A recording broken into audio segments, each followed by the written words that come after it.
Que está ahí adelante mío. Hola, ¿cómo te va? Hasta cada uno de ustedes es un privilegio estar aquí. Dios es el principal protagonista de todo lo que hacemos, incluyendo este momento. Y Dios nos ama, quiere hacernos bien. Esa es la intención de Dios siempre.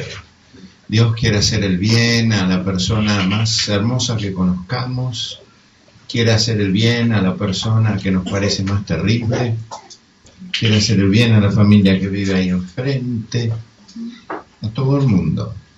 El Señor, que es santo, que es justo, que es amoroso, busca de cada persona hacer de ella una cosa hermosísima. Hermosísimo. Dios trabaja para el bien de las personas. Dios nos ha creado para eso. No, había un niño más chiquitito, ¿cuántos años tiene este niño? 2 años. 2 años. No, entonces Leo creo que sigue siendo el más pequeño, o hay otro más pequeño. Yo creo que todavía no llegó a los 2, sino que ha pasado, decían, 1, el payo. Una belleza verles. La verdad es que es una cosa enriquecedora siempre que venimos a Pinto. Estar con ustedes principalmente, pero también transitar esta ciudad maravillosa, conocer a su pueblo, conocer a todas las personas. No pude conocer todavía al señor intendente, lo intenté, esta vez no se dio, pero también al señor que camina por la calle. Créanme que es lindo ver que la gente se saluda aquí. Aunque no nos conozcamos, pasa la gente, buen día. Me pasó una vez que transitaba yo y él me dice, usted es pastor, ¿verdad? Digo, sí, efectivamente no soy, pero no la conocía, se ve que alguien le había dicho y qué sé yo cuánto. Así que es fantástico sentirse parte vital de esta organización tan linda que llamamos Ciudad de Pinto. Y hoy, antes de compartir la palabra del Señor, quiero hacer algo muy lindo. En la última oportunidad que estuve, un matrimonio encantador con un niño maravilloso, inteligentísimo, brillante, compartió con nosotros su deseo de integrarse plenamente a la comunidad, siendo lo que llamamos ser miembros. La integración verdadera a cualquier cuerpo, a cualquier organización, a cualquier vínculo, lleva compromisos, ¿verdad? Cuando yo me enamoré de una muchacha hermosa de apenas 17 años, sabía que llevaba eso a un compromiso precioso, a una cosa que fuera coherente con lo que yo decía, que llamáramos familia, que llamáramos matrimonio. Por eso vino primero un vínculo como este, llamamos compromiso, después un matrimonio, y así sucesivamente. Y este matrimonio precioso, con este niño, Bruno y María, me dijeron, queremos ser miembros de esta iglesia. Algo muy lindo. Y yo llevé esa inquietud a nuestra iglesia, y como nuestra iglesia funciona con lo que llamamos el gobierno congregacional, en donde no hay jefes, en donde no hay, o pretendemos que no haya al menos, ¿no es cierto?, autoritarismo, sino el hecho de la deliberación de los hermanos y las hermanas, sí con liderazgo, porque eso es bueno.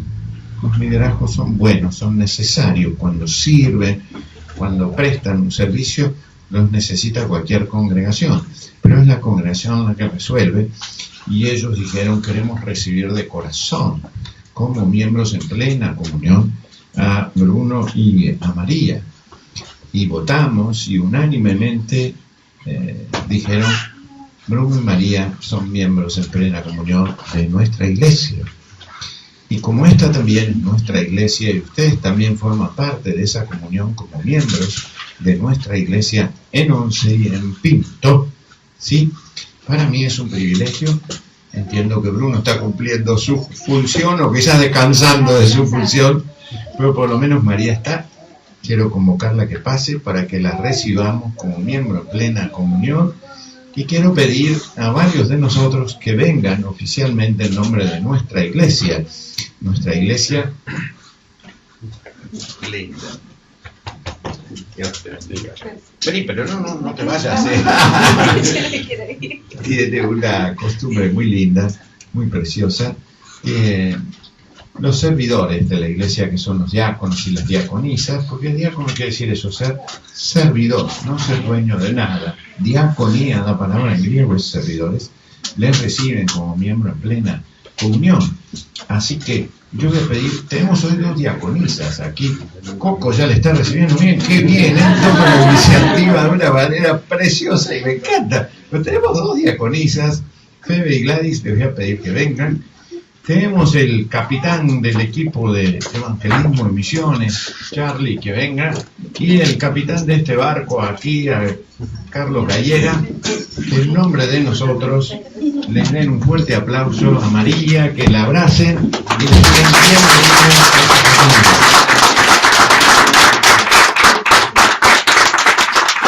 bienvenida. No le voy a pedir un discurso a María, pobre. Pero es un placer, María, Bruno.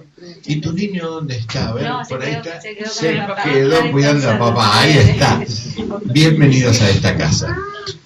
Parte de una decisión personal, pero principalmente parte del hecho de que el Señor Jesús les ha hecho a ellas nuevas criaturas, nuevas personas. Pero las ha hecho nuevas personas no en un vacío, sino en una familia, en un cuerpo. Y esa integración es vital para seguir creciendo. La palabra de Dios enseña que, de alguna manera, la iglesia es como un cuerpo. Somos todos distintos, pero lo distinto es dentro de una comunidad. Si uno dice, yo soy ojo, pero se quiere desprender, no va a servir de mucho. Si uno dice, yo soy mano, miren qué linda mano que tengo, qué mano, no sé de qué tipo, pero quiere funcionar independiente, no cumple la función. Entonces, Bruno y María son una partecita irreemplazable, ellos tienen que hacerla. No la puede hacer Carlos, no la puede hacer Seba, no la pueden hacer Carlos, tienen que hacerlo ellos, pero tienen que hacerlo dentro de una familia, de un cuerpo. Y eso es lo hermoso, que mutuamente, como quiere el Evangelio, les recibamos. Muchísimas gracias. Que el Señor les bendiga. En este mismo horario están comenzando. Eso, muy bien. Una niña aplaude, merece que la secundemos. En este mismo momento, nuestros hermanos en 11 están orando para comenzar el culto allá. Nosotros estamos promediando, ya venimos en la recta final de nuestro servicio, pero en 11 comenzamos a las 10 a estudiar la Biblia todos juntos, y a las 11 es nuestro servicio. Luego a las 19 habrá otro, pero en el de la mañana estoy seguro que están ahí abrazaditos orando, como lo hacemos habitualmente, pidiendo por ustedes. Esta mañana temprano me comuniqué con Rodolfo, que va a estar predicando, y mandó saludos en nombre también de nuestra iglesia allí, así que un privilegio hermosísimo. Me encantaría que oraran por muchas personas muy lindas que conocimos en Pinto. Conocimos arquitectos que estarán, Dios mediante, tirándonos al menos ideas para eso. Conocimos personas que nos sirvieron en una confitería hermosísima de Pinto ayer. Conocimos personas que estuvieron compartiendo con nosotros nuestra charla allí. Conocimos a personas que nos atendieron en el hotel donde estuvimos. Algunos de ustedes estuvieron en las distintas casas. Conocimos a personas con quienes dialogamos. Todas esas personas son amadas por Dios. Y Dios tiene un proyecto para esas personas. Muy precioso proyecto. Pero también es cierto que a veces las personas son libres para no seguir el proyecto de Dios. Y se lo pierden. Y la Biblia muestra que hay, digamos, una preocupación en el corazón de Dios. Fíjense que llega un muchacho a hablar a Jesús y le dice, Maestro, ¿qué tengo que hacer para ir al cielo? Y el Señor le dice esto y aquello. Y bueno, todo lo cumplí. Pero el Señor da la última instrucción. Y aquel muchacho estaba más enamorado de su dinero Hay bastantes personas que están más enamorados de su dinero que de la vida misma. Aman su dinero. Y por amar a su dinero no pueden amar a su familia como corresponde. Aman más al dinero que a la familia. Fíjense qué triste, ¿no? Como estar casados con eso, no casados con la maravillosa persona que han elegido, o con sus hijos, o sus nietos, o sus padres, para arriba. Bueno, la cuestión es que, aunque sabía lo que tenía que hacer, no era un tema de conocimiento, sino de que su corazón dijo, no lo voy a seguir al Señor. No sé si lo dijo, pero fue lo que hizo. Y se perdió una maravillosa oportunidad de vida. Seguramente no lo querés perder vos, y seguramente esas personas todavía necesitan de tu abrazo, de tu oído, de alguna palabra más, para que a lo ya recibido puedan decirle sí a Jesús. Y se integren a esta comunidad. Comunidad que, como la nuestra, es imperfecta. No anunciamos una comunidad perfecta. Perfecto es Dios. Yo, pastor de la iglesia, hace 30 años, estoy por cumplir 30 años de pastorado en esta iglesia, ahora en diciembre con mi Señor. Como que es un periodo, ¿verdad? ¿Cuántos años tenés vos, Lenda? 27. Mira vos, cuando yo empecé no habías nacido. Fíjate, mira si tengo años de servicio, 3 décadas en esta iglesia como pastor, muchos más, pero 3, déjeme contar. Pero soy imperfecto. Sí, todavía el Señor tiene que corregirme y los hermanos. Espero tener alguna virtud, ¿verdad? Pero soy imperfecto. Y mis hermanos aquí también. Ahora, no hacen alarde de su imperfección como nosotros, sino que procuran perfeccionarse en el Señor. Y ese es el camino cristiano, ¿verdad? Crecer. Si no, nos justificamos, decimos todos imperfectos, sigamos igual y bombo, platillo, así, somos imperfectos, el grupo de los imperfectos. No tiene mucho sentido, ¿verdad? Pero lo reconocemos en humildad. Y lo reconocemos en humildad quiere decir que tenemos el propósito de cambiar de verdad. Si cada vez que reconocemos nuestra imperfección seguimos siendo los mismos, no somos honestos. No somos honestos. La honestidad pasa por decir, soy imperfecto, pretendo cambiar y lucho por hacerlo. ¿Sí? ¿Está bien? Muy bien. ¿Tienen ganas de leer un pasaje de la Biblia o están...? Les invito a leer un pasaje bellísimo en la epístola de San Pablo a los Efesios.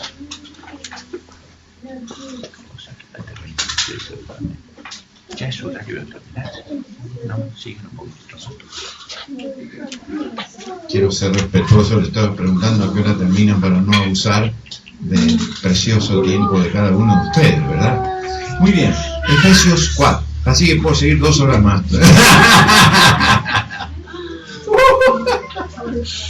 Una vez fui a predicar en una iglesia y pregunté cuál era el horario de cierre. Y el pastor, un sordo viejo, pero precioso, pastorazo, me dice, mira, nosotros solemos terminar 12:30. Ahora, vos querés seguir, seguí. Nosotros nos vamos, pero te dejamos prendido el micrófono, seguí. No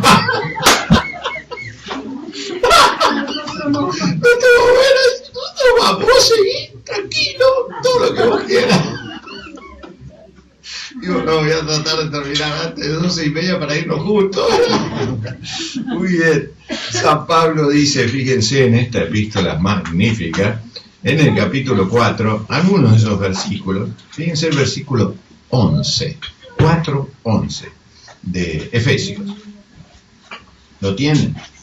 Y él mismo, Jesús, y él mismo, Jesús, constituyó a unos apóstoles, a otros profetas, a otros evangelistas, a otros pastores y maestros, a fin de, miren qué lindo verbo, a fin de perfeccionar. ¿A quiénes? Perfeccionar, fíjense, a los santos, que somos nosotros, y santas. Perfeccionar a los santos para la obra del ministerio, Y miren ahora qué lindo, una palabra bellísima. ¿Con qué finalidad?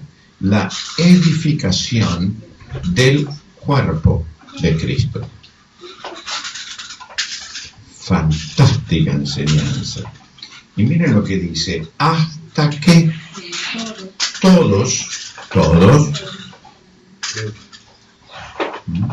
no algunos, sino todos, lleguemos, miren, a la unidad, Carlos nos hablaba de esto, de la fe y del conocimiento del Hijo de Dios. Miren ahora, qué notable, a un varón perfecto a la medida de la estatura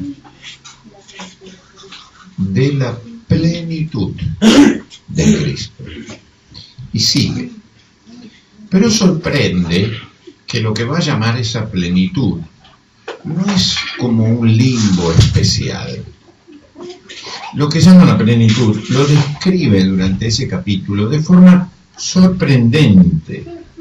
Por ejemplo, concluyan el capítulo solamente, después léanlo con cuidado, con tranquilidad, con algún matecito, algún cafecito, algún churro, alguna torta frita hoy que llueve, masticando el pasaje, síganlo despacito, viendo versículo por versículo.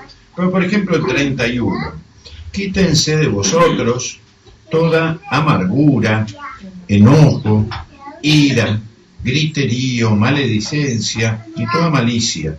Y en cambio, o antes, sed benignos unos con otros, misericordiosos, perdonándoos unos a otros, como Dios también os perdonó a vosotros en Cristo.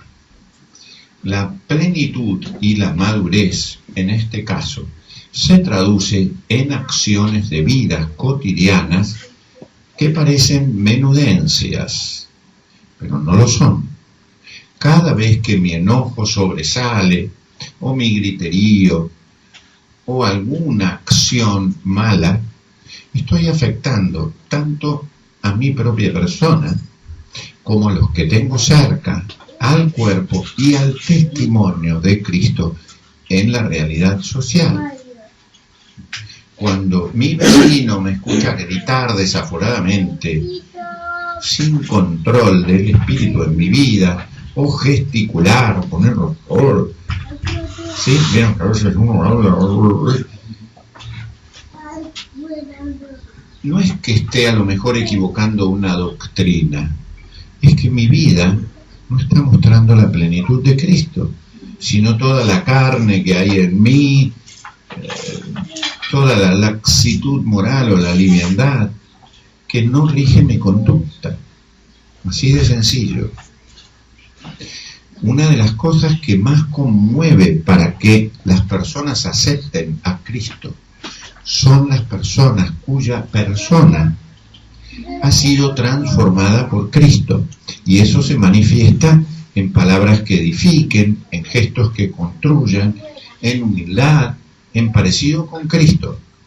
Y lo que más divide a los cuerpos eclesiales tiene que ver con personas como yo o cualquier otra, que en lugar de crear puentes entre la gente, crean animosidad con su carácter no transformado, ¿sí? Con sus actitudes o liderazgos, como puedo ser yo, que a lo mejor pretenden ser tipo pequeños dictadores, imponiendo, en lugar de compartiendo o sirviendo. O cualquiera de nosotros con una mentalidad cerrada que cree que la unidad es que todos piensen como yo, en lugar de que todos pensemos como Cristo. Si se hace lo que yo quiero, bien. Si no, voy a plantearme si, ¿entienden lo que digo? Y a lo mejor no lo digo así porque eso suena medio rígido, pero actúo así. Si plantean lo que yo quiero, adhiero. Y si no, me pongo en caprichoso. ¿Se han puesto ustedes a ver una vez en caprichosos? ¿Vieron cuando los chicos se ponen? No. Si no me das el chocolate ahora, no. Los adultos hacemos lo mismo, solo que somos adultos, entonces lo disimulamos mejor. pero actuamos de esa manera. El chocolate ahora. ¿Entienden el símbolo tan sencillo? Miren las cosas que este pasaje enseña. Las describo rápidamente, pero sería bueno luego rumearlas. ¿Vieron como las vacas rumean? ¿Sí? Yo viví entre las patas de las vacas por 10 años y me siento muy orgulloso de haber compartido con mi preciosa familia esa etapa de mi vida. Me encantan las vacas. Sobre todo las vacas Holando argentino, las lecheras. Mi papá criaba esas vacas. Y me enseñaba, ¿vieron cuando la vaca rumea? Que da vueltas así, te pone esa cara de vaca, y horas y horas. ¿Qué está haciendo? Rumeando. Y mi papá me decía, la vaca tiene 4 estómagos. Panza, bonete, libro y cuajar. Tal es el nombre de los 4 estómagos. Entonces pasa lo que se llama el bolo alimenticio a uno, a otro, y perdón, ¿no? Pero lo vuelve. ¿Para qué? Para sacar más alimentos, más nutrición. Y cuando, siendo un joven adolescente, empecé a leer la Biblia, descubrí que la palabra de Dios decía que hay que rumear la palabra de Dios. Entonces lo mismo vuelve hacia nuestros estómagos espirituales, comillas, a nuestra alimentación, para que vuelva a producir nutrientes, porque no me alcanzaron los primeros, porque soy un niño, tengo que seguir creciendo, etcétera, una y otra vez. Entonces, luego rumeen lo que decimos. ¿Qué les parece? Por ahí anotan, vuelven, alguien saca uno. Quizás la primera cosa para aprender del pasaje es esta. Jesús trabaja todo el tiempo para edificar el cuerpo, que es esta iglesia. Jesús trabaja. Jesús está activísimo. Jesús es un verdadero trabajador. En otra parte, él dice, mi Padre trabaja y yo trabajo. ¿Qué trabaja Jesús? Construye este cuerpo. Te construye a vos, me construye a mí, construye a Chiquito, ¿sí? Construye a su preciosa señora, construye a esta comunidad, me sigue construyendo a mí, y yo le estoy dando un trabajo bárbaro a veces. Me revocó más de una vez, pero salieron humedades feas de adentro mío, se cayó el revoque, el Señor tiene que seguir puliendo. ¿Entienden la figura? Bien, esa es la primera cosa. Jesús edifica esta congregación. Pero la segunda cosa importante del pasaje es que Jesús te usa a vos, me usa a mí, nos usa.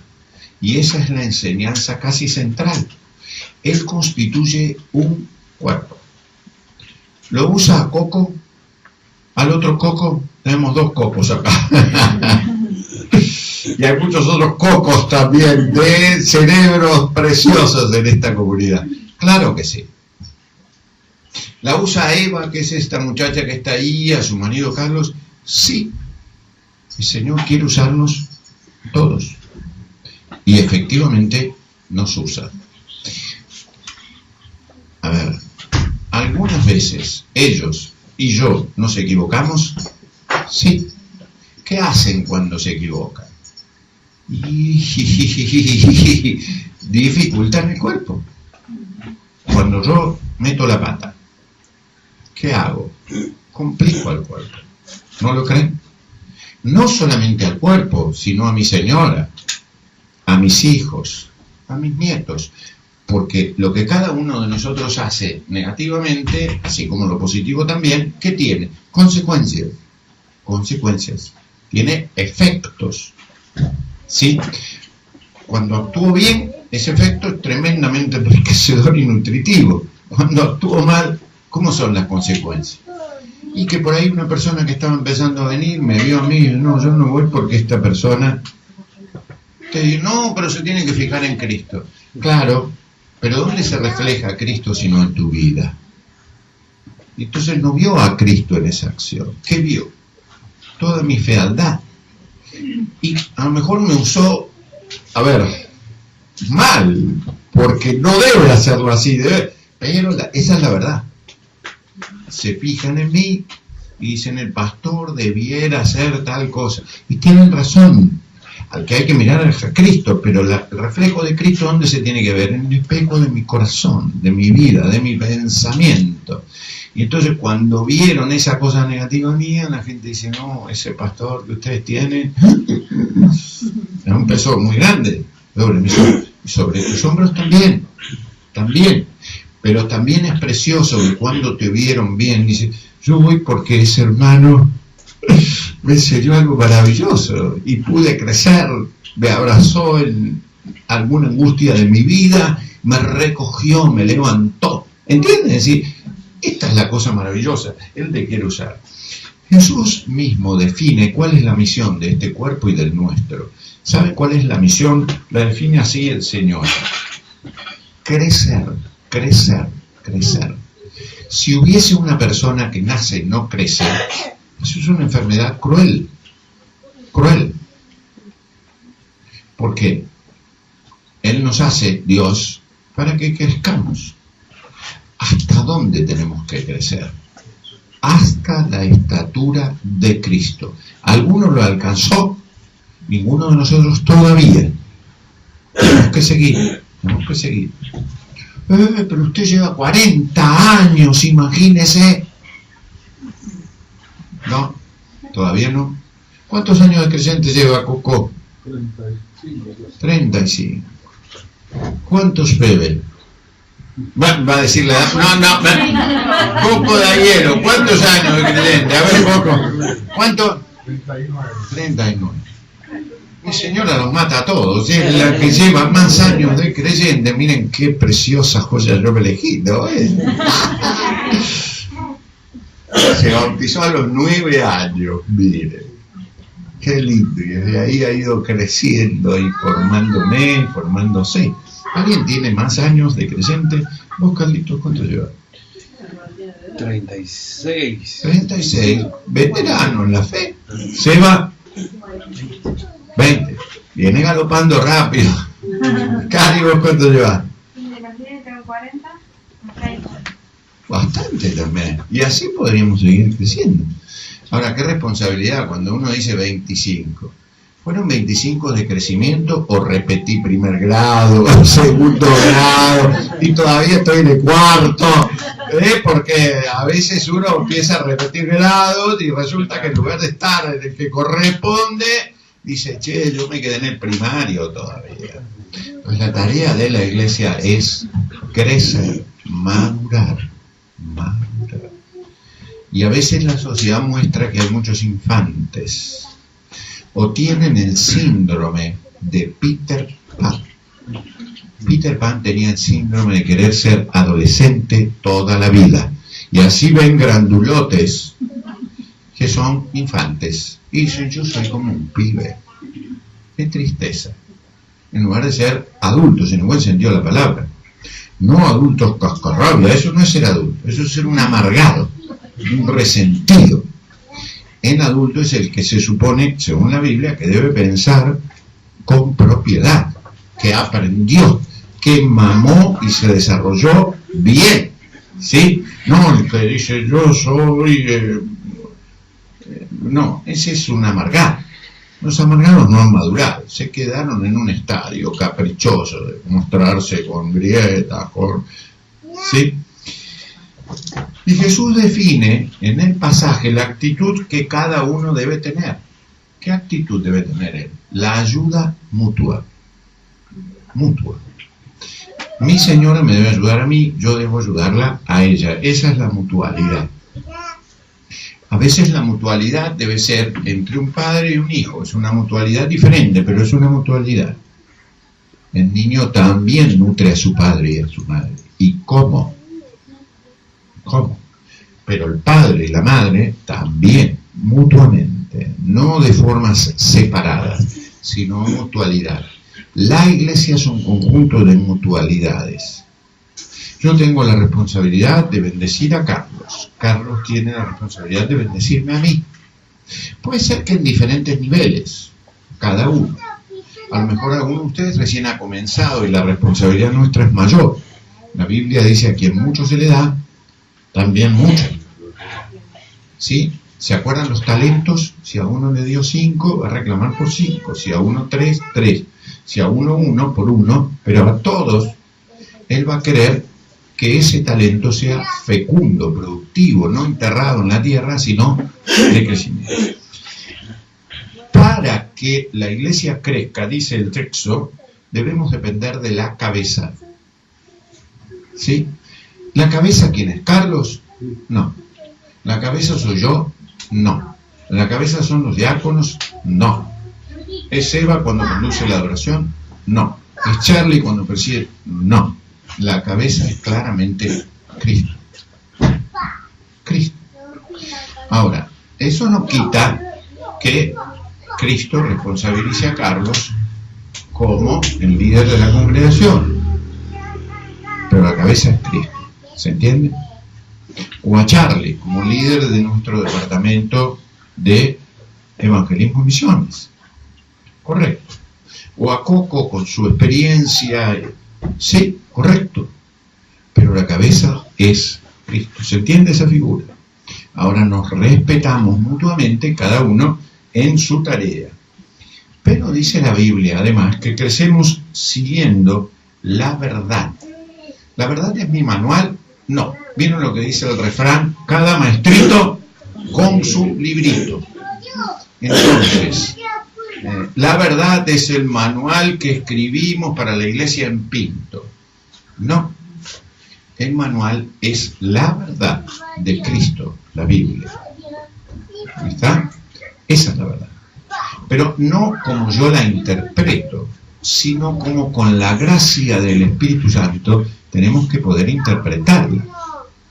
De manera que, fíjense lo que decía Lutero, ahora que estamos por cumplir 500 años, en realidad no leemos nosotros la Biblia, sino que la Biblia nos lee a nosotros. Esto es, cuando digo que sigo la verdad de Cristo, descrita en el Evangelio, digo, el Evangelio me va cambiando. Si no, no digo sigo la verdad, la enuncio, pero no la vivo. Yo me peleo muchas veces con el Evangelio, porque hace 40 años que soy profesor de teología, así que calculen si lo estoy estudiando. Llevo muchos años estudiando. Pero el Evangelio me dice: mira, Tomasito, vos lo podés recitar y predicar en distintos púlpitos, pero cuando el Evangelio dice que ames a tu enemigo, y aunque ames a los que amás y no lo haces, estás predicando, pero parece que no te entró hasta el fondo. Cuando la Biblia dice que vos pronuncies palabras que sean de bendición, que cicatricen, y en cambio alguna tuya se escapó como un estilete para hacerle un tajito, al otro un tajito, la conoces a la palabra, pero no te está saliendo todavía. ¿Entienden lo que digo? La estás todavía teniendo que digerir un poquitito más. Así que ponete un poquitito de rodilla, date un silencio profundo, que el Señor te modifique por dentro y te haga poder ser eso. Y fíjense las últimas cosas. El texto bíblico dice cómo tenemos que aprender a crecer. 1, aprender de Jesús. 2, renovar la mente. Y 3, ser una nueva persona. ¿Sí? La mente es el centro de lo que somos. Tiene que cambiar mi cassette, o mi CD, o mi programa. ¿Sí? Eso es un verdadero cambio. Cambio no es ponerme un traje. Yo me puedo sacar este traje, me puedo poner un buzo, una remera, pero soy la misma persona. Puede parecer distinto, ¿sí? Pero en realidad, el cambio en la Biblia es el cambio de corazón y de la mente. Poder pensar distinto, poder actuar distinto. Yo creo que a veces no creemos lo que creemos. No creemos lo que creemos. ¿Qué está diciendo? Yo creo en el cambio. Me resulta fácil enunciarlo, pero a veces no cambio. ¿Se han dado cuenta?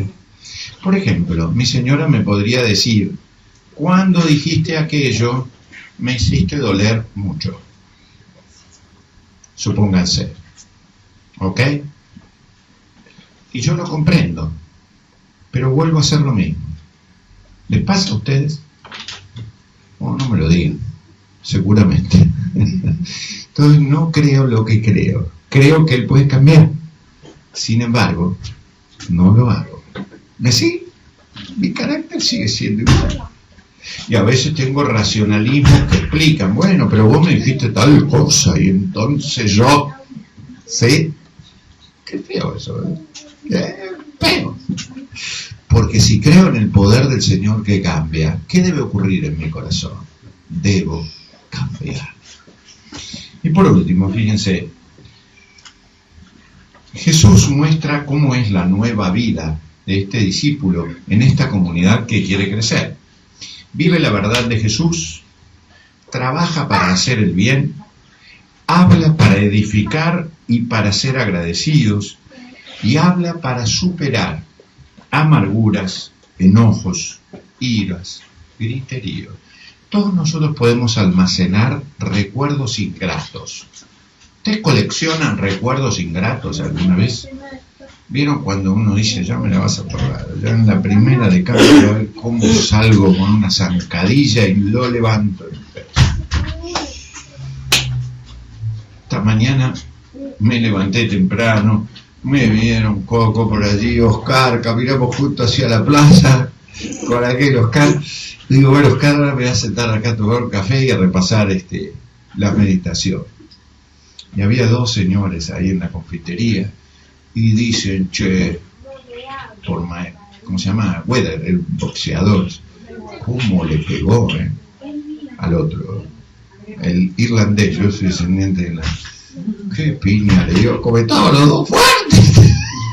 Y yo no sé cómo quedó en pie ahí por la pelea de anoche, que ni sé a qué hora fue. Ay, ay, ay. A veces uno pega trompadas como el boxeador pero aún así Dios te puede cambiar. Y entonces Él tiene que superar esas cosas que están en tu corazón o en el mío, que me llevan a vivir anclados en el ayer, que guardan resentimiento, que tengan ganas de retorcer, y en lugar de permitirte crecer, ¿qué te hacen? Te esclavizan. Hoy mismo le podés decir al Señor, tiro las basuras que haya en mi corazón a donde tienen que estar, en el tacho de la basura. Tiro los recuerdos que me aprisionan en la esclavitud y me autocondenan para que pueda ser libre para amar. Esa es la verdadera libertad. Hay personas que viven ancladas a alguna emoción frustrante y no pueden crecer. ¿Les ha pasado o han visto personas así? Viven atadas a eso y le ponen moñitos, lo describen de una manera y otra y se embroman ellos, embroman a los que tienen al lado. Se quieren, se aman, pero se embroman porque van con esa mochila a todos lados, con ese cascote que está ahí adentro, en lugar de portar las hermosuras que Dios ha puesto en sus vidas.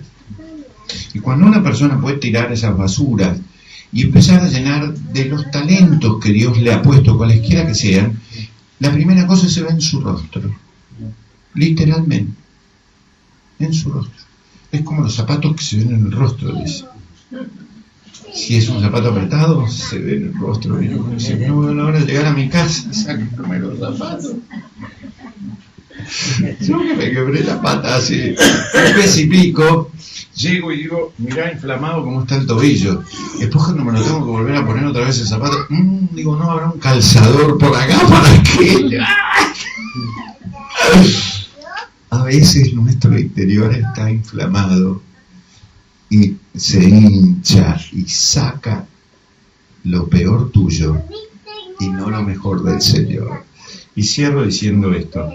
Si no te ha funcionado hasta ahora, así como quiere el texto, la epístola sugiere 3 cosas muy lindas, miren. Número 1, el Señor perfecciona. Para eso está el cuerpo. Para que el cuerpo ayude a perfeccionar. Perfeccionar no es ser, ¿quién? Da Vinci. No. El perfeccionismo es una atadura. A mí me cuesta escribir porque tengo esa imagen de que escribir es un libro en la vida y entonces me parece que nunca, ¿entiende? Eso no es perfeccionar, eso es una atadura que tengo, que el Señor me tiene que ayudar a cambiar. Perfeccionar en el texto bíblico es un verbo hermoso, es hermoso en el griego. Quiere decir que el Señor hace ajustes en algo para que funcione. Si un motor está con una pieza floja y el motor en vez, perfeccionar es ajustarlo para que el motor ande. O si algo se salió de un lugar, vieron que a veces los deportistas sacan algo del lugar y te dicen, mira, fulano te coloca, ¡tic! Pero vuelve a funcionar. Eso es perfeccionar en el texto bíblico. El Señor te coloca otra vez en el lugar para que funciones, operativamente, para que hagas bien. O también es como cuando dice que los discípulos estaban remendando las redes.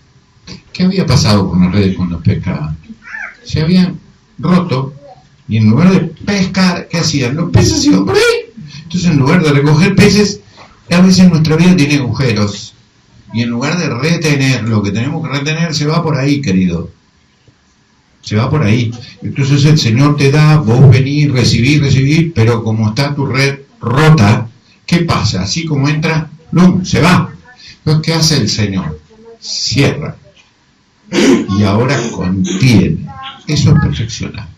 Que la iglesia cierre heridas para que en lugar de supurar infecciones, la bendición de recibir palabra, sea recogida en plenitud.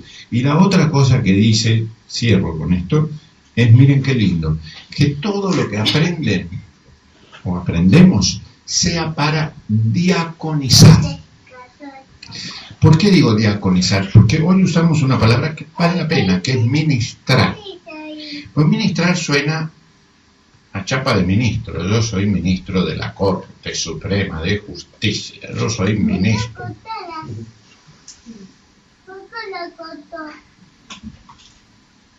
No sé acá.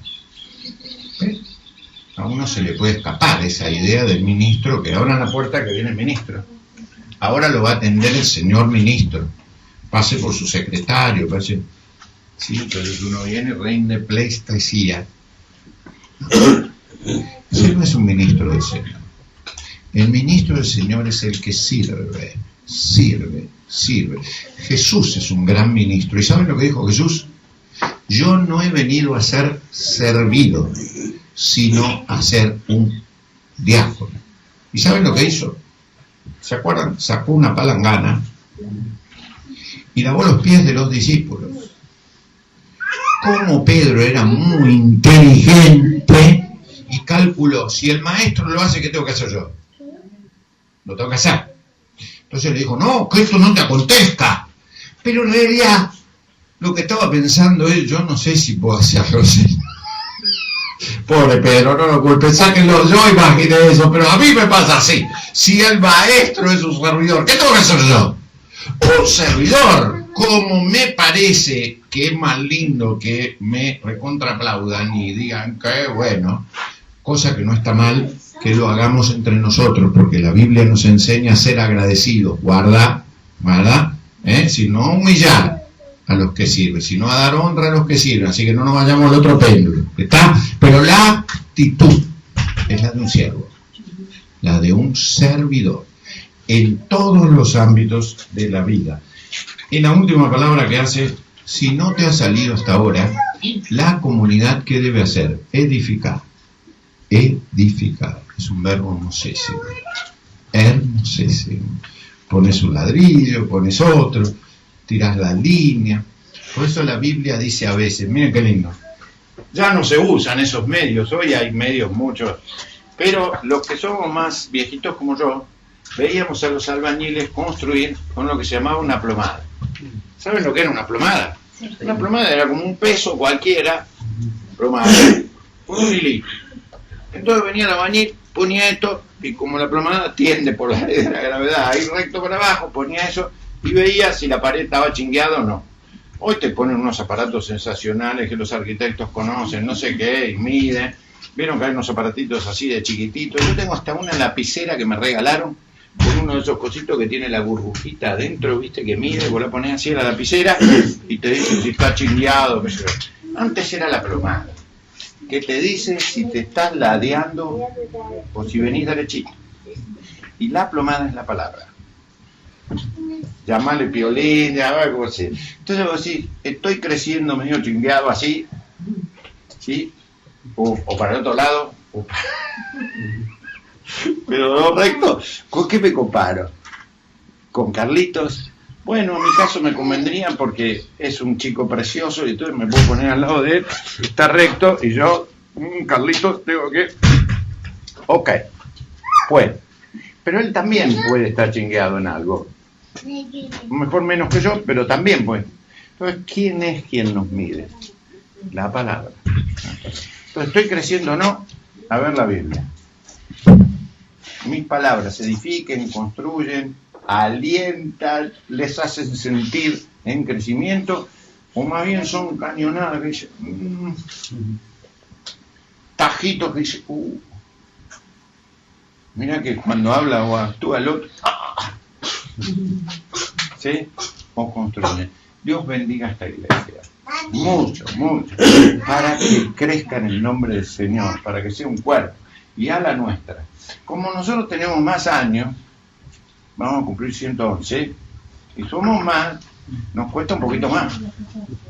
Porque algunos viejitos, ¿vieron como el relato de la mujer que le tomaron para que la iban a cascotear? ¿Se acuerdan?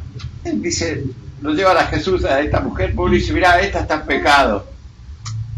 Y la Biblia dice que la tenemos que matar porque los adúlteros... Jesús fue muy hábil. Le dijo a la mujer que no pecara más. ¿Se acuerdan cómo termina el relato? Anticipo esto porque uno dice, Jesús dijo que estaba bien o que nada. No seamos infantiles. La salva, es cierto. Le pide que no pegue más. Pero a los viejitos que vinieron ahí, los no viejitos, le dijo, el que primero usted esté sin pecado, arroje la primera piedra. ¿Ustedes se acuerdan un detalle no insignificante? Se fueron todos. Jesús jugó a favor de ellos porque podrían haber dicho, vos que veníame, yo le cascoteo igual, que llame. No. ¿Qué dice la Biblia? ¿Quiénes se fueron primero? Los más viejitos, porque los viejitos tenemos más maña y más pasado para ver eso. Los más viejitos, los más jóvenes todavía dicen, sí, somos jovencitos, hemos pecado 20 años, los otros han pecado. Calculen los dos, Coco y yo acá, que tenemos unos cuantos, los que habremos pecado. Que me miraba. Porque ya tenemos y tanto, ¿no? Entonces el Señor tiene que cambiarlo mucho y tiene gran paciencia con nosotros. Pero lo ideal es que en lugar de cascotearnos, nos ayudemos a superar. Que el Señor les bendiga. Muchísimas gracias por recibirnos. No crean que se van a salvar, en octubre volvemos. Y espero que no sea eso una maldición, sino algo bueno.